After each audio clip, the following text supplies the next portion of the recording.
Hi, everyone. Welcome to Your Money Map, sponsored by the Alliance for Lifetime Income. I'm your host, Jean Chatzy, and today we are digging into what it means to have a happy life.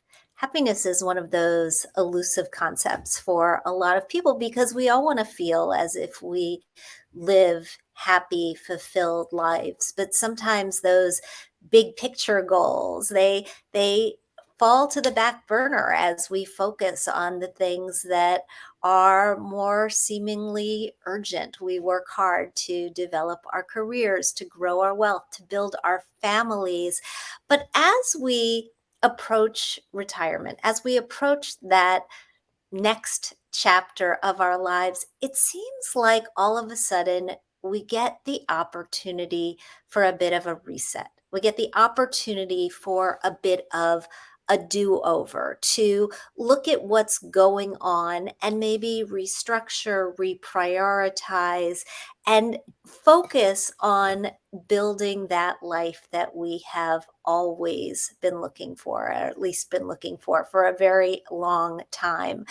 As we dive into this conversation of making the most of our next chapter, we're going to do it with perhaps the best expert on the planet. My guest today is Dr. Robert Waldinger, Dr. Bob Waldinger. He is the director of the Harvard Study of Adult Development, which is the longest scientific study on happiness and adult development. And in doing this work, as he puts it, he gets to watch entire lives play out over 85 years and two generations. He is also a psychiatrist. He's a psychoanalyst. He works day to day with people who gratefully share their life stories with him. And he is a Zen teacher and practitioner, which gives him an added layer of perspective that we will be able to access today. Bob, welcome. Thanks so much for joining me. Thanks. It's great to be here. It's great to have you. We've all been incredibly excited about this conversation. And so I want to start a little bit with you and the study and how you came together. You are the latest steward of this 85-year study. Tell us a little bit about it and how you came to be at its helm. Well, I'm the fourth director, and the third director was my teacher in medical school, George Valiant. And when he lectured about this wonderful study of lives, I just thought this was the most amazing thing in the world. As you said in the intro, it's the longest study of the same people going through their lives that's ever been done. We're in our 85th year. We're still collecting data today. But it started in 1938 with two groups. A group of Harvard College undergraduates, 19-year-olds, and a group of boys from Boston's poorest neighborhoods and most troubled families. And it was 724 in total. And then we brought in spouses, we brought in children, more than half of whom are women.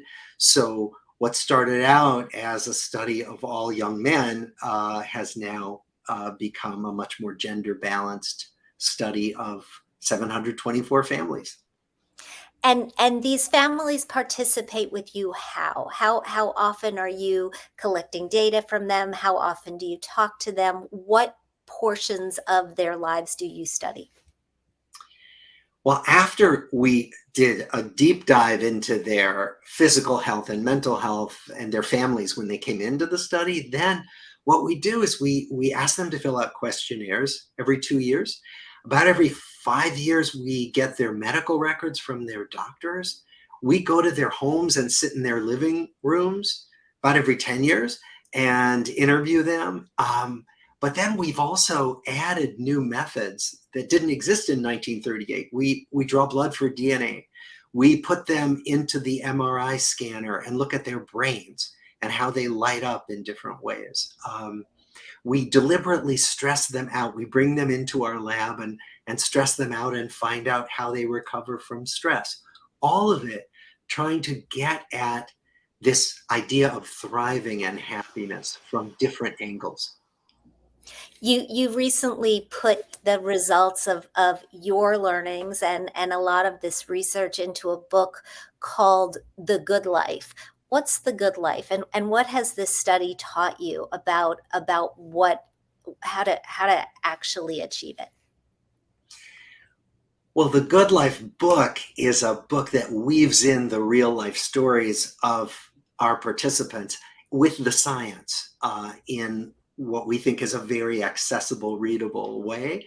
And a good life, as far as we've been able to tell from our data, is taking good care of yourself, your health, because it really matters. And then what surprised us was that the people who stayed happiest and healthiest and lived the longest were the people who had the best connections with other people. They had the warmest relationships. Um, and initially, we didn't even believe our own data because, it makes sense you'd be happier if you had better relationships. But how could having good relationships protect you from heart disease or type 2 diabetes or arthritis? And then many other studies began to find the same thing. And we've been studying how that actually works. In the last 10 years, we've been studying how relationships get into our bodies and change our physiologies. It's quite amazing, and I've dipped into this research enough to know that what you're saying is true. These strong relationships do protect your health. They protect your happiness. They protect you from disease. They keep you going. You tend to live longer. What is it specifically about these relationships that if people are looking to improve the quality of their own lives, they should be trying to grasp onto? And before you answer that question, I see that we're starting to get some comments in the chat. That is an amazing thing. We welcome your participation as always in this conversation. If you've got a question for Bob about how to find happiness, how to find the meaning of happiness in your own life, please post it and we will weave it into the conversation. Okay, so what is it about these relationships specifically that made a marked improvement in the lives of these people that you study? Well, what we see is that relationships get us through hard times, and every life has hard times. So we asked our original participants who all grew up in the Great Depression, and the Harvard undergrads went off to serve in World War II. And we asked them, how did you get through these huge cataclysmic events? Events similar to COVID, for example. And everybody, to a person, said something about their relationships. It was that the neighbors shared what they had during the Depression. It was my fellow soldiers or my family writing letters to me from back home when I was in the war, all of that. And what we find is that relationships protect us from the worst slings and arrows of life that always come our way. And that what they are is stress relievers. So, if you think about it, if something upsetting happens during your day and you start ruminating about it and you go home and you have somebody you can talk to, you can literally feel your body calm down. And what we think happens is that if you don't have that, if you don't have anybody you can talk to, and there are many people who don't, that the body stays in a kind of revved up, stressed mode that literally increases your level of stress hormones. It increases your level of inflammation in your body, and that breaks down body systems over time.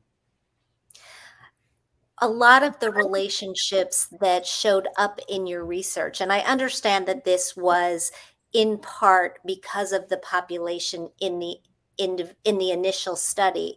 A lot of those relationships are marriages. Talk to me about marriage and whether it's the fact that it's a marriage that makes the difference, or if other relationships can fill this purpose. Other relationships can definitely fill this purpose, and that's important. So you don't need a marriage license. You don't even need to live with anyone. That what seems to matter is the closeness of the connections.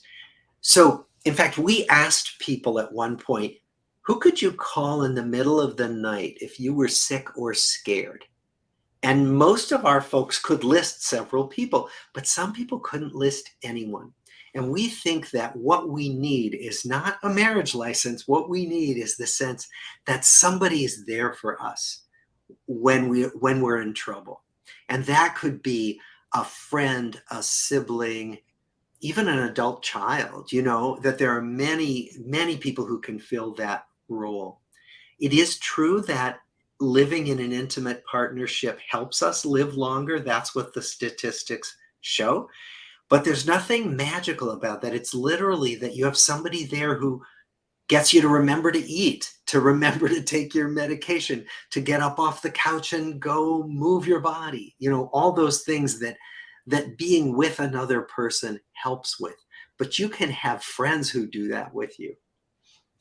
But they have to be good relationships, right? They can't be bad relationships. I was reading about the differences you found in happy marriages and unhappy marriages, and those unhappy ones don't do us any favors. That's right. And let me say that it's okay to have arguments, right? Like in every relationship that's important, there are disagreements. That's not the problem. It's only if the relationship is distant and always conflictual and acrimonious. That breaks down our body. That's a stressor, just like loneliness. But otherwise, it's perfectly fine to have relationships where you argue and make up and not a problem. What have you learned about cultivating those relationships in later life? I shared with you, I think, when we were speaking before this conversation, that recently moved to Philadelphia. We're living closer to my mom. She's in her 80s, and she's at a stage in life where she's losing a lot of people, and replacing those connections, replacing those relationships in your later years, that can be really hard. Any helpful hints for people there?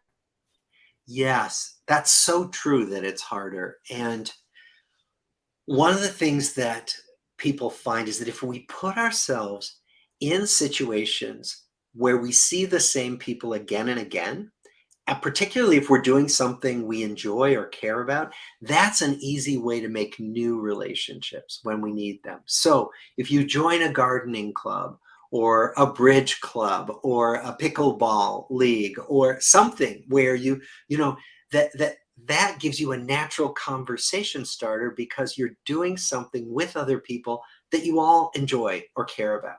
So that's one way to make new relationships when it can seem hard to do that. She was just commenting, my mother, the other day, how much she enjoys the people in her art class. She's been taking painting, and that, I think, has been a real positive. Absolutely. When you talk about relationships, and one of the benefits of relationships, you said, is there's somebody there to remind you to eat, to remind you to go for a walk, to remind you to take your medications. These things keep us healthier. What's the connection between health and happiness, and health and longevity? Health makes a big difference in our happiness. So when people lose their health, of course, they're less happy. What we did find, though, is that even people who are having pain, chronic pain, are in less pain. They report less pain when they're in a satisfying relationship with somebody than people who are alone. So even pain can be buffered by being with other people, being happily distracted, if you will, by other people, feeling like you have a purpose in life. Um, so, but it is true that health and happiness go together, so that it may be harder to reach out and make those new connections with people if your health isn't good.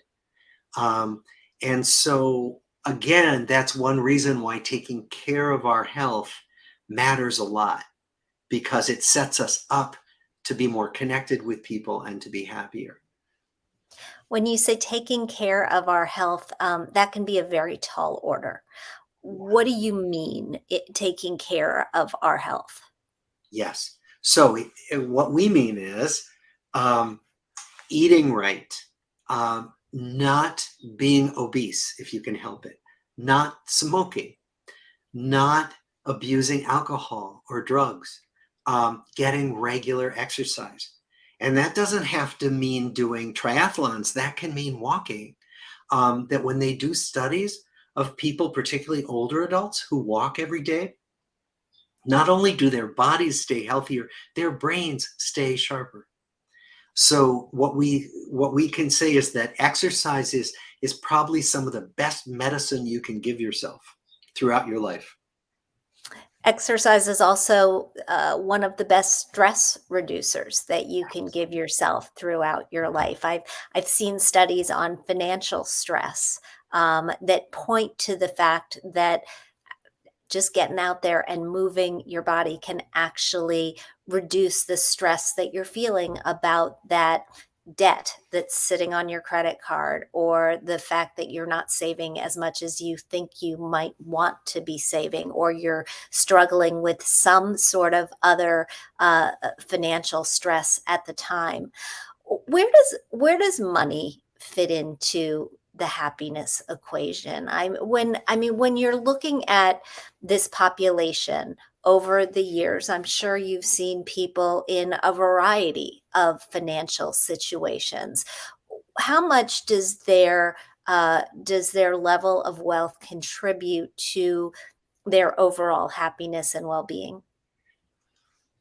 Well, what's interesting is that our inner city group and our Harvard group were just about equally happy.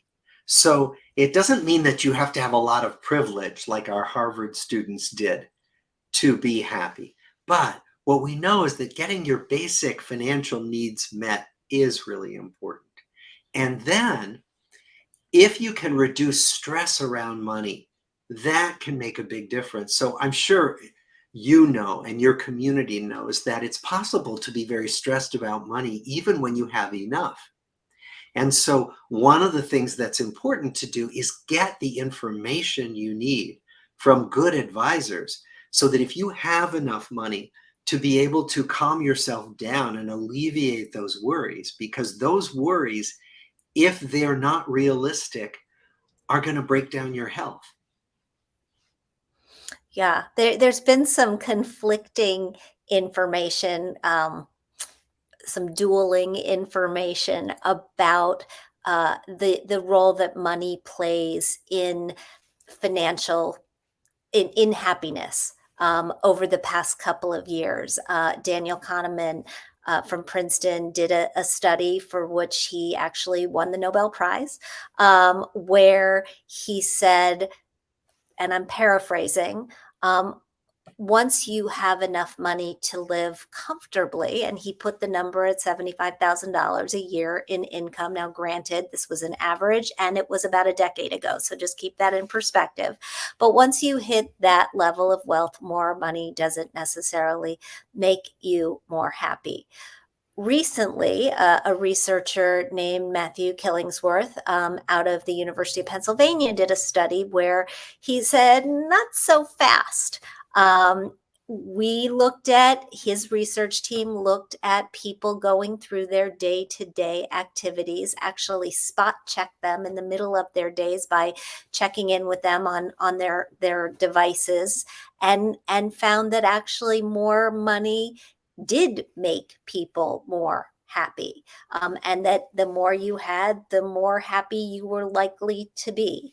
Where do you shake out on this dueling these dueling academicians?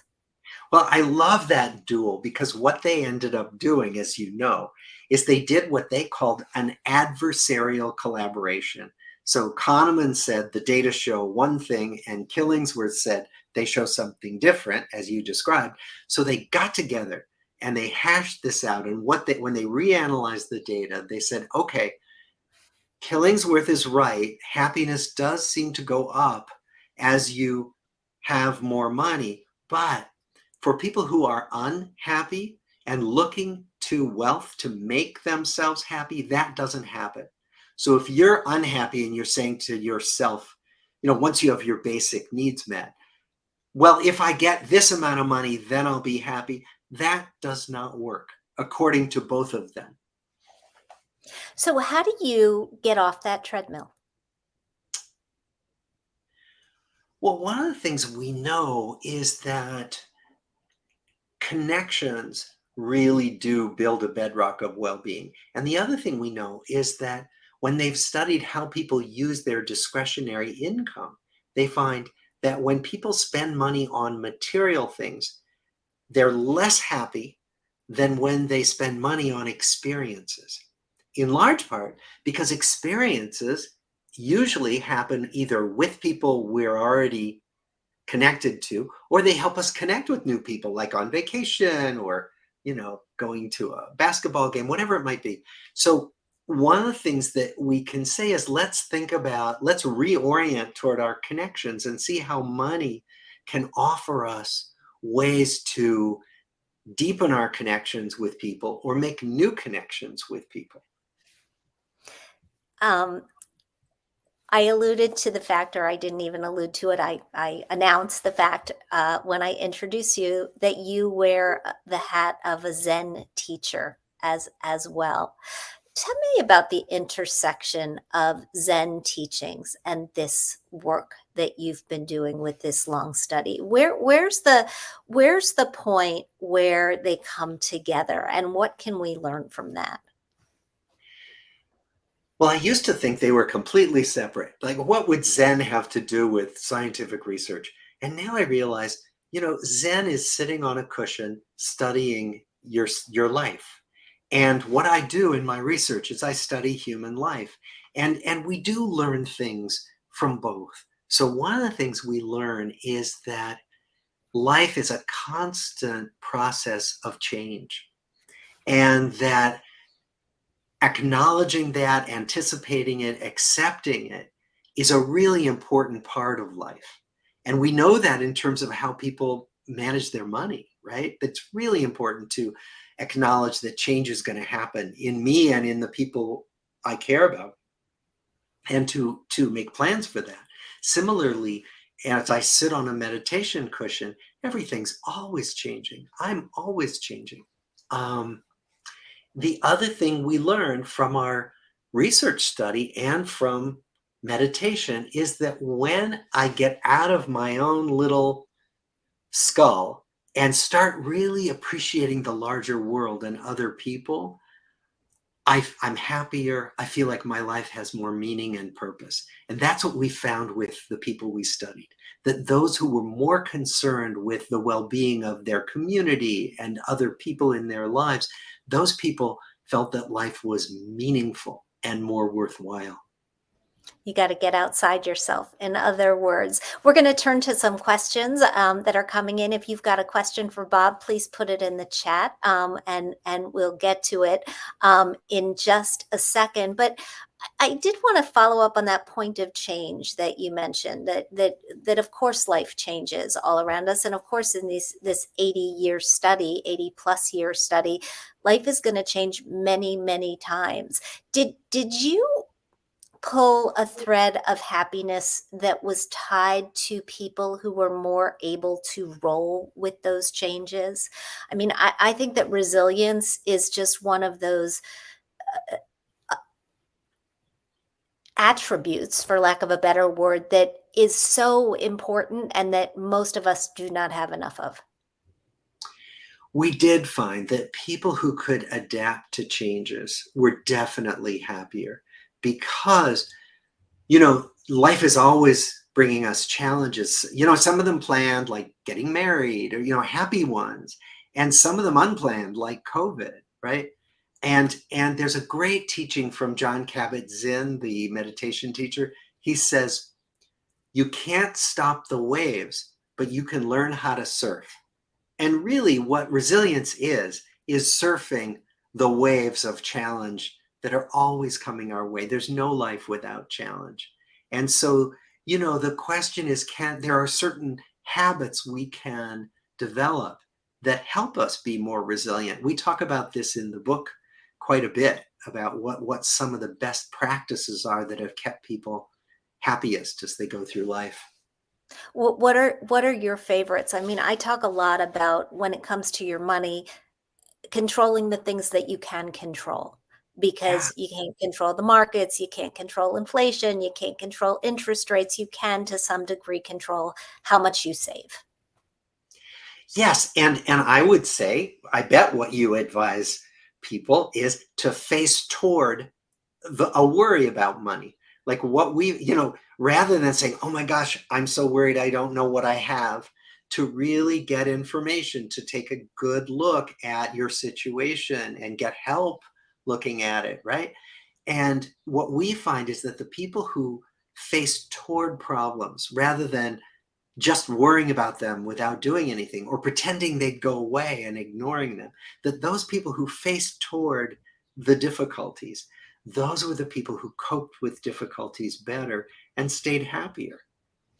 That's particularly important as you're heading into retirement. There's so many people who are fearful that they're not going to have enough money for their retirement, or not going to have enough money to live the way they want in their retirement. And they've never looked, right? They've Yeah. never taken that step of having a pre retirement checkup, sitting down with a financial advisor, figuring out if they want to take some of their money and convert it to a retirement paycheck using an annuity. I mean, all of these are questions that have answers, but they don't have answers if you don't ask Right. the questions.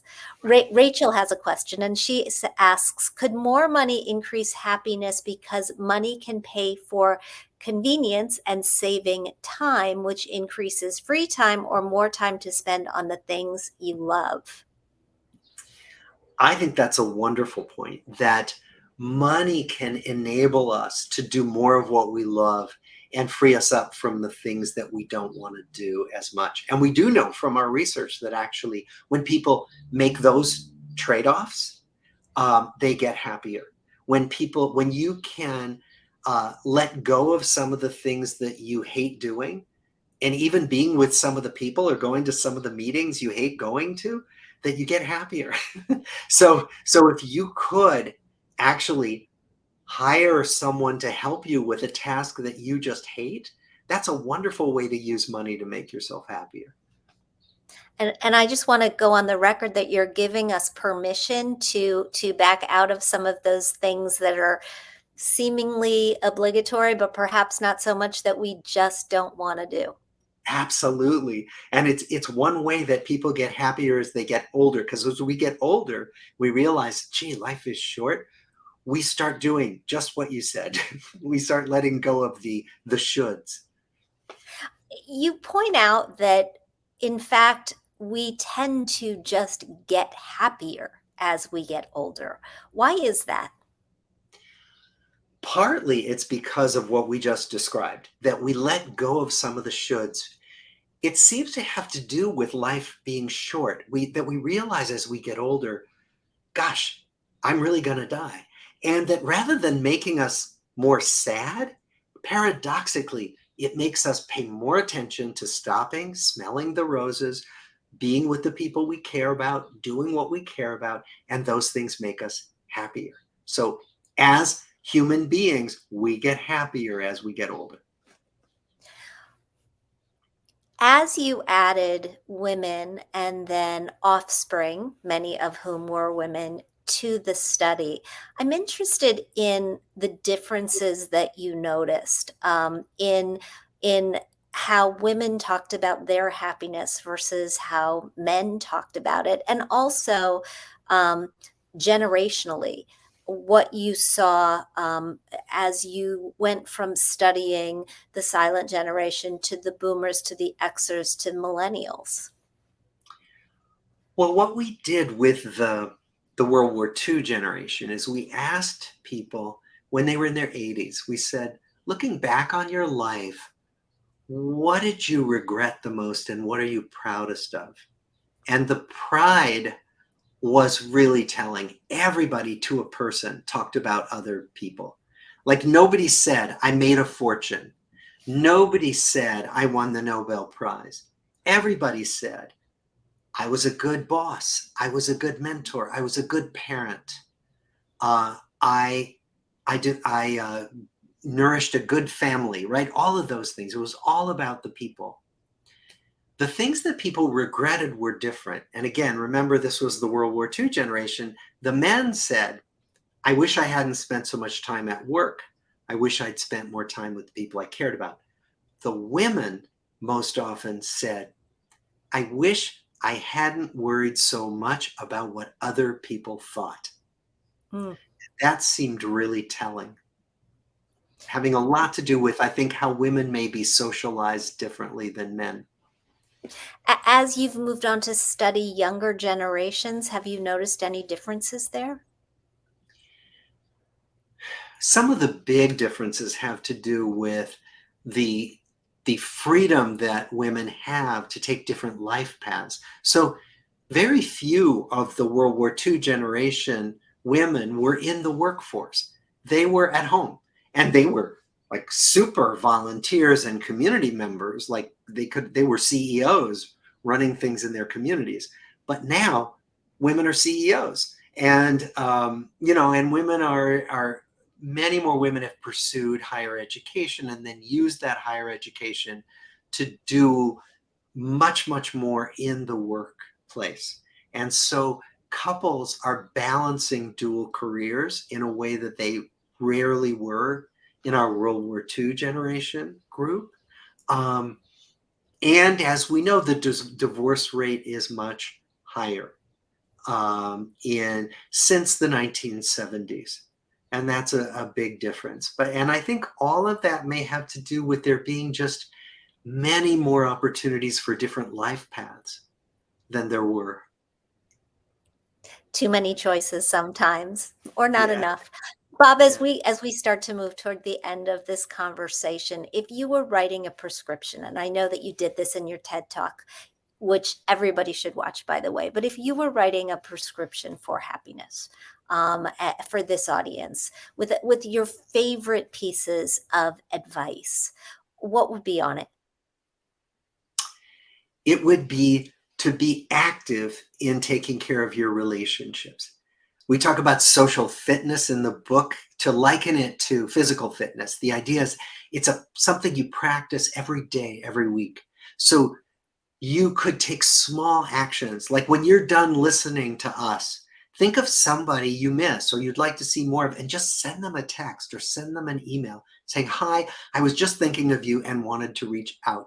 You will be amazed at all the good stuff that comes back to you when you do those little small actions over and over again.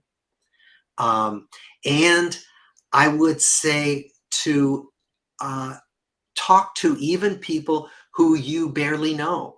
Talk to the taxi driver or the Uber driver. Talk to the person who gets you your coffee in the coffee shop in the morning, or the cashier in the grocery store.